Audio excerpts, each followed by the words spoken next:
Thank you for coming in to interview today. Tell me a little bit about yourself. So, I'm an experienced training professional. I've been involved in all aspects of training, really, including instructional design and development. I've done a lot of classroom facilitation. I've led training teams between 3 and 13 people large. I have worked almost exclusively in the ADDIE model of design and curriculum development, and I'm excited to have an opportunity to interview here. That's wonderful to hear. So you did mention your experience. Please, if you could, tell me about some of your past work experience. Sure. So I've got 13 years of training and curriculum development experience. My previous 5 years, I've been in a leadership role in two different companies. Again, as I mentioned, I've had teams between 3 and 13 individuals that have reported to me.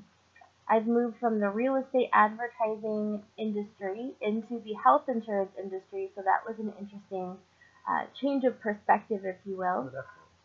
And my concentration's really been in supporting call centers or operations, so technical support, collections, claims, etc. All right. Good.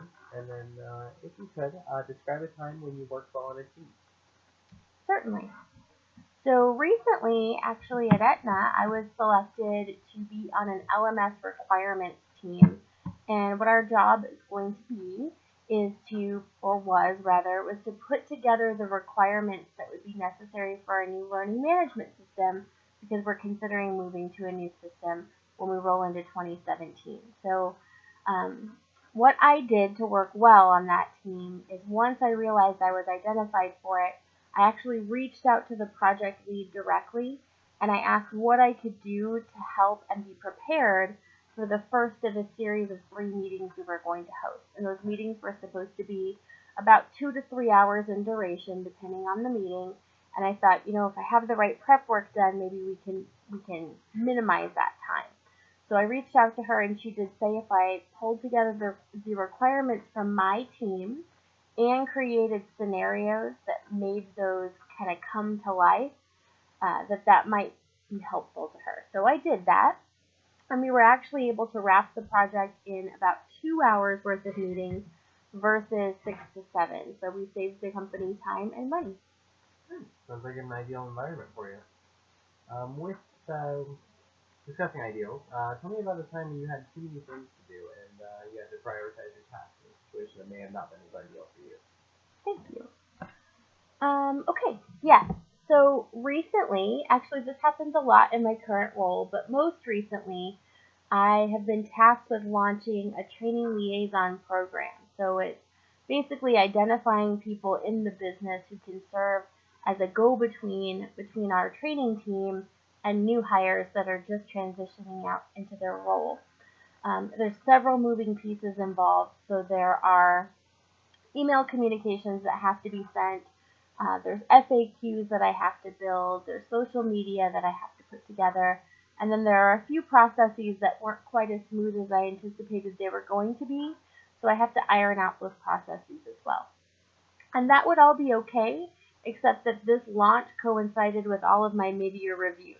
So I also had to build out 13 different mid-year reviews for my staff. So the way that I did it is I listed all of my tasks and their deadlines, and then I broke them down into what needed to be completed in which week in order to meet each of the deadlines. And then I took it week by week and broke those into a daily plan, and then I followed that daily plan. And the result was I got everything done, but I did end up working 2 weekends in a row. That sounds like quite a investment. Um, with that said, tell me about another time when you invested a lot more than what was expected of you in your workplace, and how exactly you handled that situation. Sure. So last December, my manager was asked to deliver leadership and culture training um, and create a strategy or a plan to improve one of our health plans. So it would be training basically the CEOs, COOs, CFOs, and one level down. And that is just perfect. It's right in her wheelhouse. But unfortunately, she had a conflict. So she asked me if I could go in her stead. and if I could develop the training material and the presentation material. So what I did, because I had never been in that situation before, is I actually pulled together a survey and asked the CEO to send it to all of his staff. There's about 85 staff members that he has at that health plan. I asked him to send everybody the survey. I collected all of the results and categorized what the biggest pain points were for that health plan, like what was impacting the staff the most. Then I took what was impacting them the most and built a plan, including having formal one-on-ones with a template that leaders could follow so they were consistent, providing some coaching training I thought would be relevant, and then conducting cross-functional team meetings. That would be a good idea because a lot of the feedback I got was that different teams didn't seem to be talking to each other or communicating. And so the result was training went off without a hitch. And actually, they reached out to me in May asking for another survey so that they could see how those changes have been impacting. So they've launched that. We're starting to get the feedback now, and it's definitely better. There's still room for improvement, but we got some very positive feedback around especially the cross-functional meetings. So I do feel in the end that it went well. Very good. With that said, tell me about another time you worked effectively under pressure. Worked effectively under pressure. Most recently, again, my manager was hosting something called boot camp for us at work. And what that is it's an internal team development workshop. It's 5 days long, very intensive. We learn a lot about facilitation techniques and business acumen. She asked if I would be able to take on a portion of the training, and I was very prepared to take on that portion, but then her schedule changed and I had to take on a totally different piece that I'd never done before. So I felt a lot of pressure.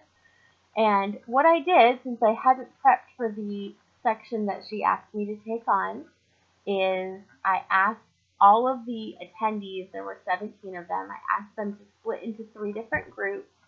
And I asked them to tell me about 3 different areas of what I was training. So I was training about gravitas or your professional presence. And so I split them up, and one group did appearance, one did moxie, one did effective communication.